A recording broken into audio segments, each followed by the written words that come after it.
I'm going to call the meeting to order at 5:10 p.m. on Monday, March 3rd. This is the meeting of the Champlain Valley School District. It's March 2nd. Thank you. Do I have to read this, the legal voters? Do I have to follow this exactly? I'll just read it just to be perfect. The legal voters of the Champlain Valley School District are hereby notified and warned to meet at the Champlain Valley Union High School, room 160 in the town of Heinsberg at 5 o'clock in the evening, 5 p.m. on March 2nd, 2020, to transact any of the following business not involving voting by Australian ballot, and to conduct an informational hearing with respect to articles of business to be considered by Australian ballot on March 3rd, 2020. Article 1, do I have a motion to elect Kristen Wright as the moderator? So moved. Is there a second? Second. Any discussion? All those in favor signify by saying aye. Aye. Aye. Any opposed? And it's the whole room. Yeah. Everybody. If anyone wants to do this instead of me, you just can. Okay, so then do you take over now? I can, I guess. I don't think I did last year. Do I have a motion to appoint David Connery as clerk? So moved. Is there a second? Any discussion? All those in favor signify by saying aye. Aye. The ayes appear to have it. Thank you, Colleen. Do I have a motion to appoint Jed Graff as treasurer? So moved. Do I have a second? Second. Any discussion? Is that Jed Graff, 1960 Olympic gold medalist in the backstroke? It is. Okay, I just wanted to make sure. Any other discussion? All those in favor signify by saying aye. Aye. Moving on to Article 2, to hear and act upon the reports of the school district officers. Do I have a motion to hear and act upon these reports? So moved. Do I have a second? Second. Any discussion?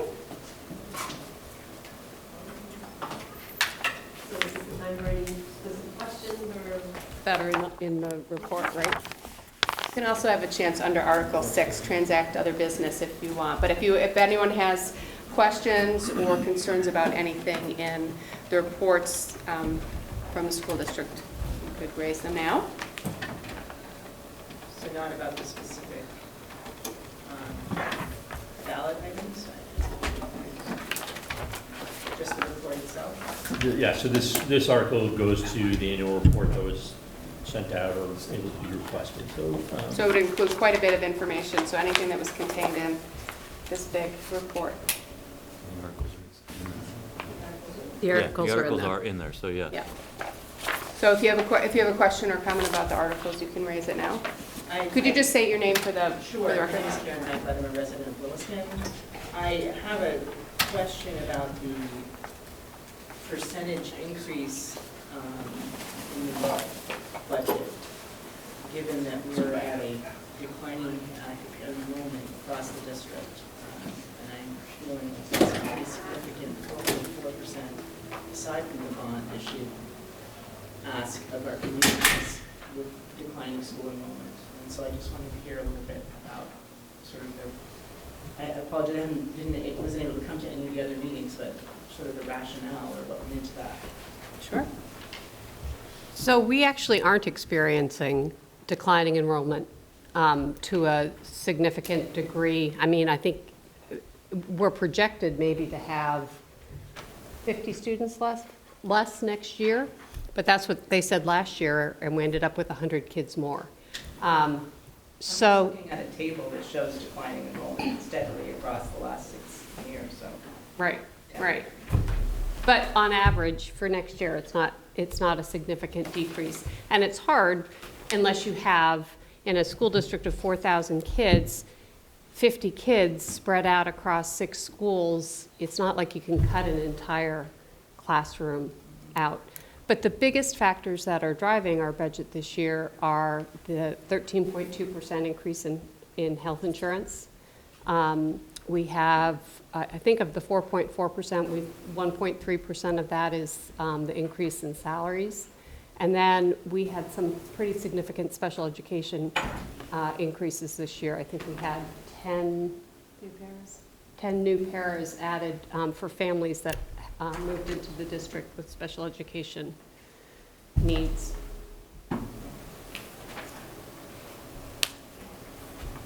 Keep going.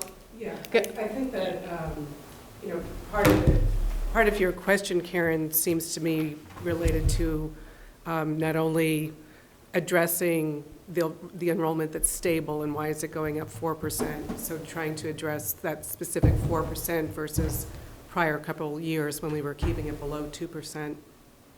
And then the other piece I'm hearing is process. What are the processes behind coming up with a budget? And I could keep going, but Jean, did you want to address? No, I mean, I know the process of coming up, you know, it's just more, I mean, I see an ad of a position here at the high school, you know, of an administrative level position, those kinds of things. So what drives those? Because Yeah. that's part of the cost too. So those, actually, the two positions in the high school that we're adding are kind of corrections for when we cut them back in 2015, when we thought we were going to have a pretty significant decrease in enrollment. And at that time, the administration thought we could do away with the house director and we could do away with the guidance position based on predicted numbers. And Adam came and spoke to us and shared statistics that actually, that not only did we not see this steep decline in population, but that it's actually been detrimental not to have those positions. And so he was a very strong advocate, and the board agreed that those positions needed to be added. We added early literacy funds because we were told that the Title I funds that we get from the federal government to cover those early literacy positions were being reallocated so that the two schools that had been receiving those funds were no longer going to receive them. The kids are still there and they still need the services, so we had to replace those two those positions. We also added positions in STEM, and that was part of our equity across all the district. That's been, since we've consolidated, we've really tried to look at the offerings at each of our schools and made sure that they were equitable. Williston had some pretty significant issues with their essential arts scheduling, and Charlotte and Heinsberg had some deficits in their STEM offerings compared to the other schools. So those additional positions were an attempt to equalize across the district. So were there any offsetting things that were cut in order to deal with all these, you know, sort of, some of these seem like they're fixed costs that are going up, your salary, you know, so what were the offsetting things that you cut during those kinds of things? These are the, you know. So there weren't necessarily cuts per se, and there were retirements, and There was a reduction in the yeah, there was a reduction. Williston, their incoming kindergarten size is projected to be lower, so there was a reduction in one kindergarten teacher. So I believe the savings, when we took all of the reductions, savings from retirements, and we looked at the additional positions, some of those positions are grant funded as well. It was a $94,000 increase to the budget. So that was the delta. Yes, we did work very hard to try to get it 100% covered with reductions versus increases. That was Elaine's mantra, to try to get those two to even out, and it was about $100,000 short, so 95. It was a little bit short of getting it to be even for the additions and the subtractions. Now that's just those position adds and subtracts. I mean, you know, from doing the budget when you were on the school board, you know, if you have contractual, you know, union salary increases and then a 13.2% increase on health insurance. Those you can't tuck without taking apart your system. One of the things that we did, so there were, 3 years into this budget, really. And the first 2 years that we were presenting a budget and putting a budget together, the board gave administrators a target percent increase. So just figure it out, keep it below, whatever. We had a target increase. And This year, it was more of, let's look at the programs and go for equity across the districts. So some of this budget increase reflects right-sizing the organization again based on our goals of equity across all the different schools and reinstituting a couple of positions that had been cut before to try to reach those early targets the first couple of years. I don't know if this is the case, but I anticipate that next year it would be more of a stabilizing of the current year budget unless there's some issue that comes up in the community that we need to address and so forth. But one of the things that we ask our administrators to do is to give input at each of the schools, and it's all funneled through the principals and the leadership teams. And our ratios, our class size ratios are within the state recommendations for class size, and as Jean had noted earlier, with the enrollment changes, it did call for reducing one kindergarten position. But yes, I think you're not the only one, Karen, who would be questioning why 4.4%. I just wanted to add one thing. Karen, it's good to see you. Good to see you And too, you Dave. walked in, it's been a couple of years since you were here, and I was like, who is that? I don't remember her. The one thing I would say, like you specifically brought up the guidance counselor and the admin position in the high school, and also I think this applies to the early literacy programs, is that while our population is remaining stable to decreasing by only 1.3% projected for this next year, the difficulty in educating and keeping these kids healthy in all dimensions is increasing and becoming way more complex, especially in the high school. It is extremely difficult for the admin team of 2 house directors and 1 principal to keep track of 1,200 students, 1,300 students in the high school, and get to know them and figure out how they can help them thrive. Right now, the only time we see Nick and Robin is in disciplinary hearings, it seems. So giving them more resources and letting the house directors and principal go out and be more proactive in working with the kids will be a huge help for the school. Can I just add one other thing? So if you have this flyer, and I couldn't quite find the same information in here, but this flyer on the first page, one of the flyers that have gone around, there's a text, there's a box, small table, and it's the cost per equalized pupil. So as we're looking at our costs for educating kids, that's really a big driver for the budget. And we compare our numbers to what the state projections were. State projections were increases of 5.5% on the cost per equalized pupil across the state, and our budget, even though it is a 4.4% increase, is actually a 3.2% increase. So we came in below the projected state increases for the cost per equalized pupil. So, that's just one other way to look at it. It's still a $500 per pupil increase across the district. It is.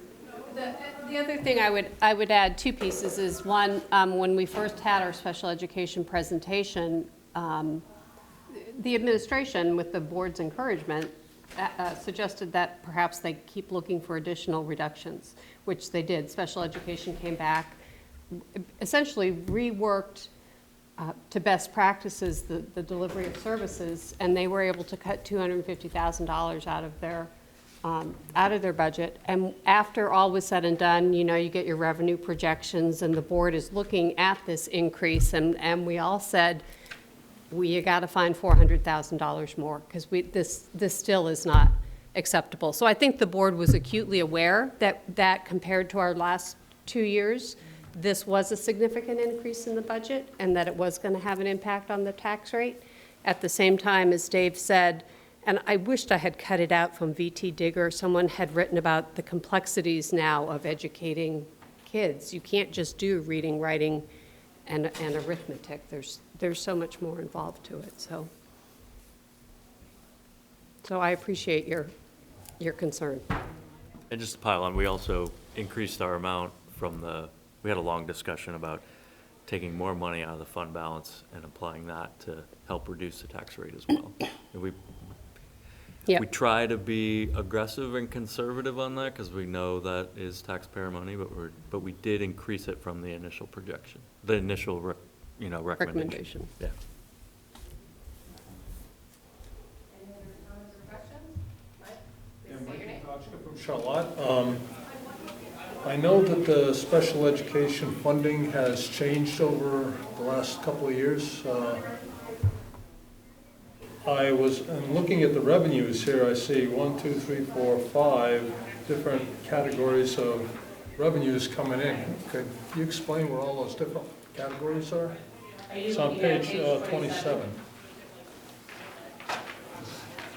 For special education? Yeah, special ed block grant, special education intensive, extraordinary, triple E, and state placed. So, should have been here. I know. So intensive, extraordinary, triple E, and state placed are all specific categories of kids and the reimbursement rate is different for each of them. And the block grant is a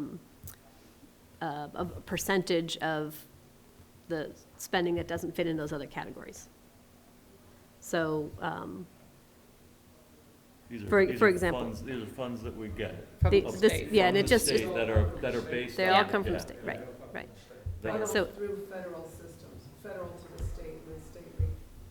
Okay, so I was wondering whether there was any federal money in here and it's coming through the state. Is that it? if you go to the next page, you'll see all the grants.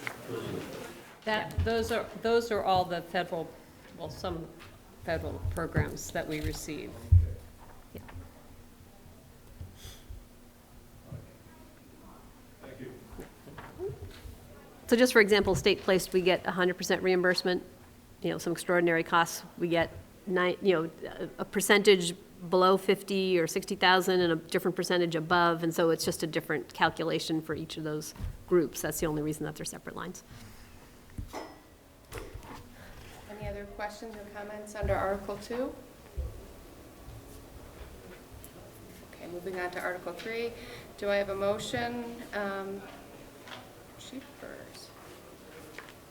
Article 3 reads, shall the voters of the Champlain Valley School District authorize the Board of School Directors to borrow money by issuance of bonds or notes not in excess of anticipated revenues for the next fiscal year? Do I have a motion to approve Article 3? So moved. Do I have a second? Any comments or discussion? Article 4, shall the voters of the Champlain Valley School District authorize the Board of School... We gotta Oh, vote. I'm so sorry. That's all right. I'm really bad at this job. All those in favor signify by saying aye. Aye. All those opposed? Moving on to Article 4, which reads, shall the voters of the Champlain Valley School District authorize the Board of School Directors to provide a mailed notice of availability of the annual report to residents in lieu of distributing the annual report? Do I have a motion to approve Article 4? So moved. Do I have a second? Second. Any comments or discussion? I have a question. Yes. What form did this come in for this year? Is it a postcard or is? Oh, so You should have received the postcard. yeah. What you're looking at is the budget flyer. Yeah, This is the annual report. right, I have the annual report too, but I don't remember ever getting a postcard that said I could get the annual report somewhere. That's what I'm just asking. They came out like last week of January. Yeah, it came out a while ago. Big size color card, so I'm that's curious you didn't get one. I will add a comment and hope, and ask for this to be in the minutes, to request that we reconsider a mailer that's a little more substantial than the flyers that we've been doing. Ask the board to reconsider. But, That's my comment. okay. Yeah. This is But this is- discussion on the article of whether or not to do Annual an report. annual Yeah. report, the method of distributing. Right. And my discussion point is I'd like for the board to reconsider the distribution of materials related to the budget for next year. Oh, okay. So, Are these all also, were they also put in the town offices and when the town Yes. clerk's office? Yep. Yeah. And available online. But I think a lot of people miss it, and I know a lot of people miss that postcard. It just looks, it gets lost in the shuffle of a lot of, And it comes very early, and it comes early. before people are really looking for it, so. but at the same time, I applaud the decision to not print 3,900 of them and send them out and have Be a lot more than that. fewer than that Yeah. read. So I appreciate that we're sending a postcard, and if people want to get the full report, they can always get it, and it will be delivered to them if they request. Yeah, and we can definitely put Colleen on the whole budget debrief of the board to reconsider. Right, and I know I'm a minority of the board on this point, but I feel that under a democracy that we need to sometimes put paper into people's hands who might not have the ability or understanding or the will to go to the town clerk's office or another location and pick up one of these or call an office. Sometimes I think putting something in somebody's mailbox and letting them look at it on their own is a much less threatening way to access the information for some people. So that's why I advocate for paper. Any other questions or comments with respect to Article 4? All those in favor signify by saying aye. Aye. Any opposed? Here's Article 4 passed. Article 5, to establish the date of the Champlain Valley School District Annual Meeting of Monday, March 1, 2021, at 5 p.m. at CVU High School, and recessed and opened back up at Australian ballot voting on town meeting day. Do I have a motion to approve Article 5? So move. Do I have a second? Second. Any discussion? All those in favor signify by saying aye. Any opposed? It appears Article 5 passed. Article 6, to transact any other business proper to come before the meeting. Do I have a motion to approve Article 6? So move. Do I have a second? Second. Any other questions or comments? We can once again recognize Dave Connery for his many years of service. How many, 8 or 9? It is 8. 8? Eight. 8 years of service, and Yep. we're definitely going to miss you. Not a round number. You need 10 to 15. It's the most, in the Chinese culture, it's the most perfect number you can have. There you go. Okay, well, all right, So- you are perfect. I'm not Chinese, I've never been to China, but it was the only thing I could come up with. Okay, I that appreciate works. it. I have really enjoyed my time on the school board. I know we've had disagreements. We've always come to wonderful solutions. And I would encourage anyone to run for school board. It's way cheaper than getting an MBA and much more valuable. Well, thank you, Dave. Any other questions or comments? Do I have a motion to adjourn? So moved. Second? Second. We are adjourned. Thank you.